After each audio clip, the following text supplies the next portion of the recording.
ಅನ್ನೋದು ನಾವು ನೋಡ್ತಾ ಇರೋ ಹಾಗೆ ಕೇವಲ ಈ ಆಧುನಿಕ ಯುಗದಲ್ಲಿ ಮಾತ್ರ ಸೀಮಿತವಾಗಿದ್ದಲ್ಲ. ರಾಮಾಯಣ ಮಹಾಭಾರತದ ಕಾಲದಲ್ಲೂ ಕೂಡ ವಿಜ್ಞಾನದ ಒಂದು ಆವಿಷ್ಕಾರವಾಗಿತ್ತು ಅಂತ ನಾವು ತಿಳಿದುಕೊಳ್ಬಹುದು. ಅರ್ಜುನ ಬಾಣ ಬಿಟ್ರೆ ನೀರ್ ಬರ್ತೈತಿ ಅಂತ ಹೇಳ್ತಾ ಇದ್ರು. ಅದರ ಅರ್ಥ ಏನು? ಈಗಿನ ಬೋರ್ವೆಲ್ಗಳ ಒಂದು ವಿಜ್ಞಾನ ತಂತ್ರಜ್ಞಾನದ ಬಳಕೆ ಅವಾಗ್ಲೂ ಅವರಿಗೆ ಗೊತ್ತಿತ್ತು ಅಂತಾನೆ ಅರ್ಥ. ಅದೇ ರೀತಿಯಾಗಿ ರಾವಣ ಪುಷ್ಪಕ ವಿಮಾನವನ್ನ ಬಳಕೆ ಮಾಡಿದ್ದ ಅಂತ ಕೇಳ್ತೇವೆ ನಾವು, ಓದ್ತೇವೆ, ಹೌದೋ ಇಲ್ಲ? 8ನೇ ತರಗತಿಯವರು.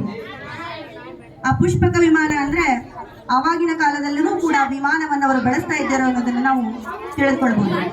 ಆದ್ರೆ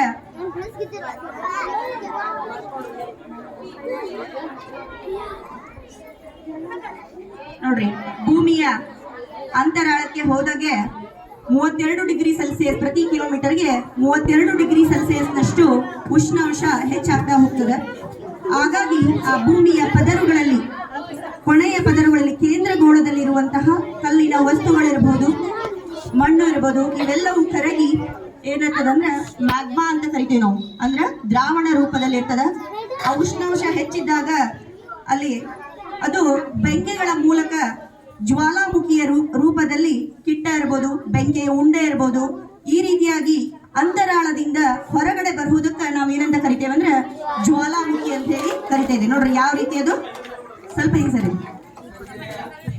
ಅದು ಅದರ ಒಂದು ಮಾದರಿ ಇರೋದ್ರಿಂದ ಅಲ್ಲಿ ಉಂಡೆಗಳು ಬರ್ತಾ ಇಲ್ಲ, ಸ್ವಲ್ಪ ಹೊಗೆ ಬರ್ತಾ ಇದೆ. ಹೊಗೆ ಇರಬಹುದು, ಬೂದಿ ಇರಬಹುದು, ಇವೆಲ್ಲವೂ ಜ್ವಾಲಾಮುಖಿ ಮಾದರಿ ಎಲ್ಲ ಜೋರ